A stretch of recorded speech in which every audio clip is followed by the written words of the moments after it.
Oh, hello you. And by you, I don't mean the second person in singular that is you. I mean the second person in plural that is you. Yeah, you heard me right. Did you know that there are many of you living in your body? But what do I mean with that? In today's video, I would like to introduce you to you. Or better said, introduce the many of you living in your body to the you in control of it in this precise moment, soaking in all the information watching this. Not being aware of them is like living with a bunch of roommates without even knowing it. So you will wake up in the morning without understanding why is there no more food in the fridge, or why is the toilet seat up, even though you're a woman. Anyway, let's go meet them.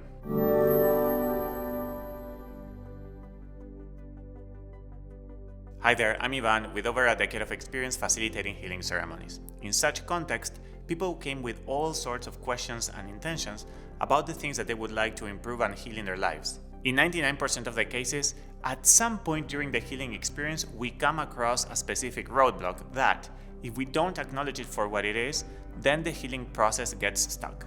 And that is when we come across our wounded inner child. Many of you who have been doing healing work for some time have, at the very least, heard of this. And that is because developing a relationship with it is key to almost every healing process, and anyone doing healing work will sooner or later meet with it. And if you never heard of it, then this video will shed some light into understanding so many of your impulsive behaviors or moments where you act childishly, or maybe even moments of deeply intense feelings where you just can't control them, and for some reason they are generating a much stronger reaction than what the situation called for. So whether you heard of your wounded inner child or not, let's just dive into everything related to it so that we understand what it is and how it's formed.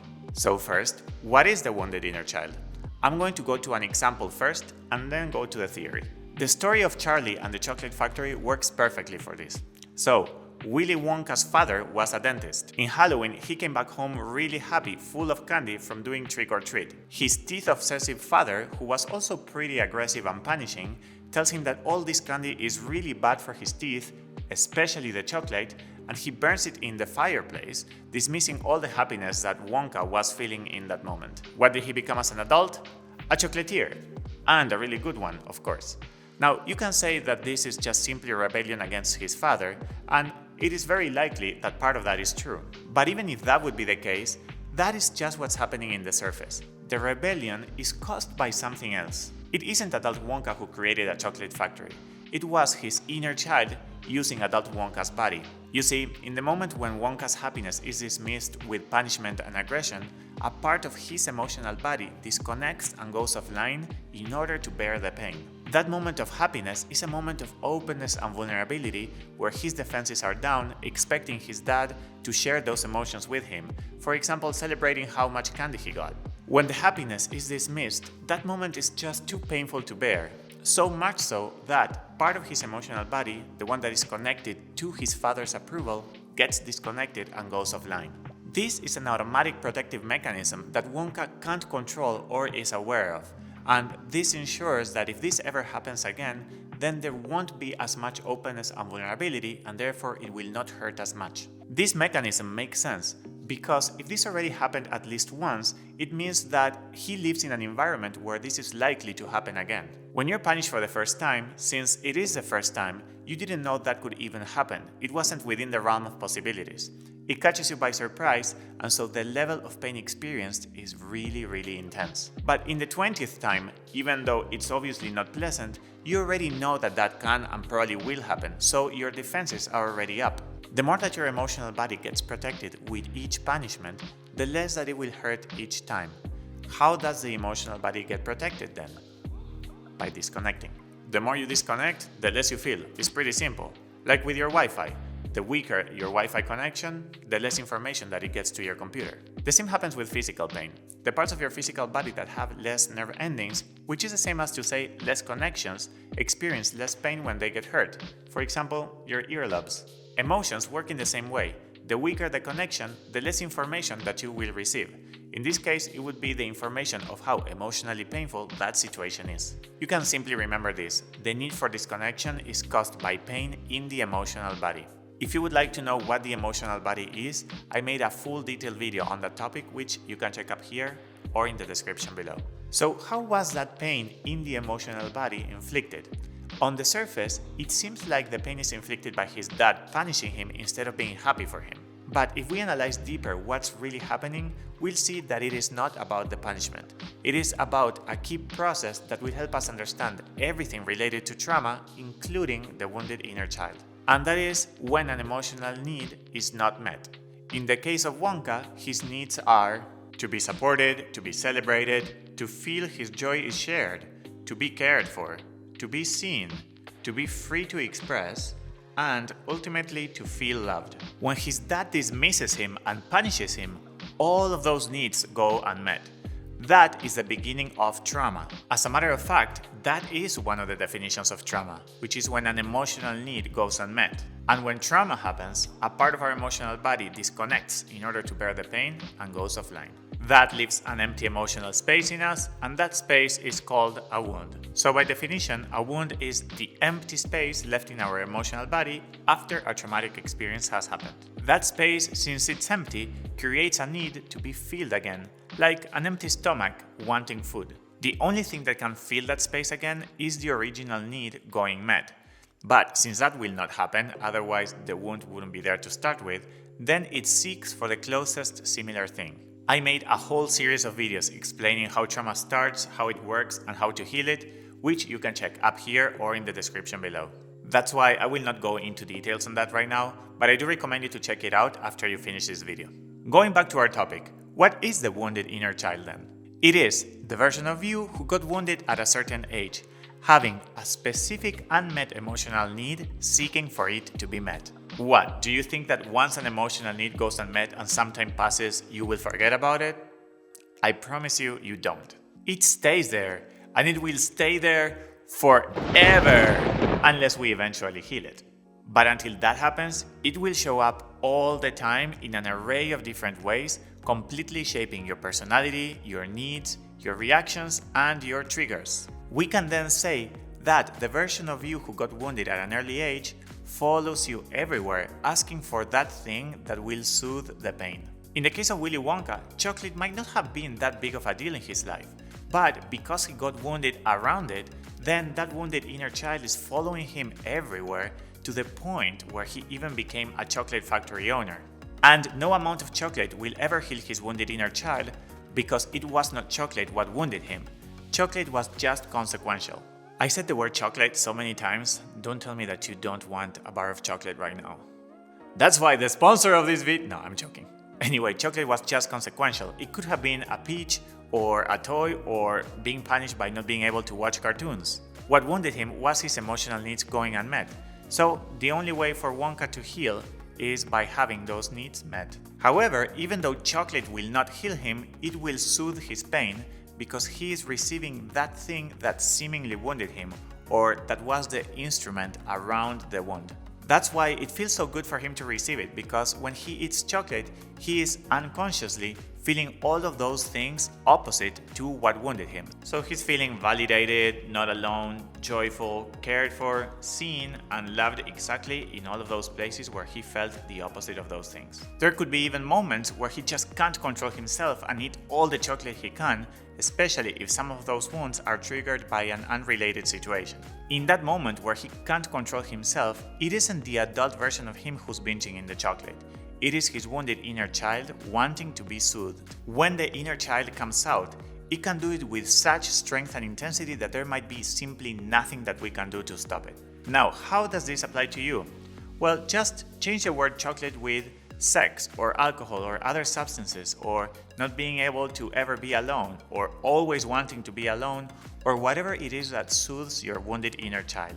Basically, I'm talking about any behavior that when it shows up, it feels unstoppable, that is impossible for you not to do.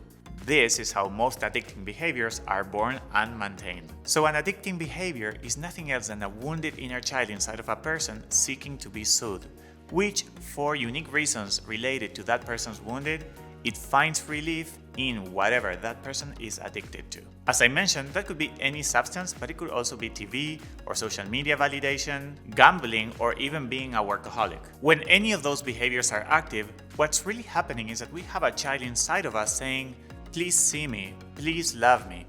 Nothing else. Since we will not see or love the child because we're not even aware that it is them who's driving the behavior, then the child will simply continue to be there, asking for the addictive thing that keeps them soothed. That's why it is addictive, because it soothes very intense, unaware pain. I also recommend you to watch my video where I describe what a demon is explained through science, which you can check up here in the description below, as it is very related to everything that we're talking about here. But in summary, a demon is a psychological force that makes us act against our own well-being. That force is a natural pull that the empty emotional space has on you to fill it up with whatever it soothes it. That force is a consequence of having a vacuum in our emotional body. We can then say that force lives in the empty emotional space. So is it fair to say then that the wounded inner child is the same as a demon? Almost, but not really. A demon is just a force that pulls you to do those things, whereas the wounded inner child is a past version of you whose emotional needs went unmet. But of course, these two concepts that we're talking about are very related, because having a wounded inner child leaves space for that force to be there. If a part of you separated from the self, creating a wounded inner child, then a force will be left there, pushing you to do things that go against yourself just so that you can soothe the pain, which is the same as to say, to fill in that empty space temporarily. And since we don't have just one wound, but hundreds of them, guess what? Yes, we don't have just one wounded inner child, but hundreds of them. Each one of your wounded inner children is a moment in your life at different ages where your emotional needs went unmet, generating a wound associated with that moment, and creating an empty emotional space that wants to be filled with whatever it soothes it. The depth and intensity of that wound will determine how strong that pull is, how often that pull shows up, and how many situations trigger it. If the wound is really deep and core to who you are, almost every situation could trigger that wounded inner child wanting to be soothed. For example, if you were told that you are fat by those people who were supposed to love you in key moments of your childhood, creating a core wound to who you are, then this might show up in an array of different ways. For example, you might work out at the gym non-stop like it's an obsession, or you might starve yourself so that you don't have a single gram of fat. You might post almost naked pictures in social media to draw attention to your beauty. Or maybe your partner might not want to have sex that day for no specific reason, and you might immediately feel that it is because you are ugly and fat, and might need to be told many times that it is not about you. There are a million other situations that I could mention, but there is no point on giving so many examples because they all share the same underlying issue. A wounded inner child associated with that situation needs soothing and reassurance that they can be loved. In this example, the unloving, which is really important, unloving situation that created the original wound was related to beauty. So, feeling beautiful is a way that this person will find to believe that they can be loved. It looks like it's the adult who's posting naked pictures in social media, but I promise you it is not. It is the child, because it is the child that needs the reassurance, and that's the way that they find how to get it. You might have an adult body, but it makes sense to compare your adult body with a car, where somebody needs to be at the driver's seat. When all the inner children are inactive, then it is you who's driving. But when any of them get triggered, if the depth of the wound is strong enough, then I am sorry, but your wounded inner child will kick you out of the driver's seat and it will be in command. In the movie Inside Out, you get to see inside a little girl's psyche, where each character represents a different emotion in a control room, taking turns about who is in charge in that moment, depending on a different triggering situation. And that shows perfectly what I'm talking about here. I remember when I saw that movie first, I thought, the person who thought of this definitely drank ayahuasca, or has done a ton of healing work, or at the very least has read a lot about the wounded inner child. Each emotion taking over your adult body is associated with an emotional need going unmet at a specific moment of your life. This should help remove a lot of shame around a lot of the things that we do or feel that for moments are so childish. In those moments, we might react in ways that we just can't control, only to later on, when we calm down, feel that something is wrong with us, or that we acted really silly or stupid or immature. And that is because we are. But what we are not aware of is that it is okay to be immature. Think about it. Is a 5-year-old supposed to be mature? Yeah, I didn't think so either. So why should it be any different when your inner wounded 5-year-old takes control over your body? We feel it should be different because our body is one of an adult, and so we think that all of who we are is an adult. But that is not true. The only adult parts of ourselves are those who have not been wounded or who have healed. All of the other parts are still young and immature, exactly as old as the age when those emotional needs went unmet. Is a 5-year-old supposed to drive a car well? No, it will probably be reckless and crash it. So why should the 5-year-old be better at driving the consciousness of your mind? It doesn't, and it is not supposed to. It will drive it in reckless ways and often crash it. We then feel shame for believing that we should be more mature or reacted in different ways. Should be more mature. Should have reacted in different ways. Should is a word of shame, which shows up when we believe that we should have done something opposite to what we did. So if we believe that adults should behave in a certain way and we are behaving like children, then when things calm down, we start feeling shameful once the child leaves the driver's seat and adult you takes back control. So remember that if for moments you behave like a child, it's because you are, but there's nothing shameful about it. Every single person that you saw today and that you will see is also a child. If it makes you feel better, just look at me. There's barely any adult in here.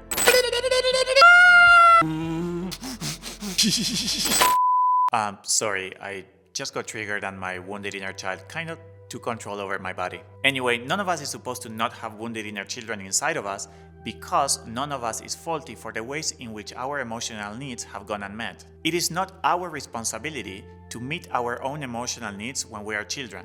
We are completely dependent on our parents, our teachers, and everyone else for that. If they don't do a perfect job, which they won't and they can't because they also have not had all their emotional needs met, then we will have childhood wounds and therefore wounded inner children in us. Anyway, this was an introduction on what is a wounded inner child and how it gets formed. But because I don't want this video to get too long, next week we're going to continue our exploration and we're going to talk about what to do once a wounded inner child gets on the driver's seat, how to reparent them, how to care for them, and how to heal them. But as for now, I would like you to live with this.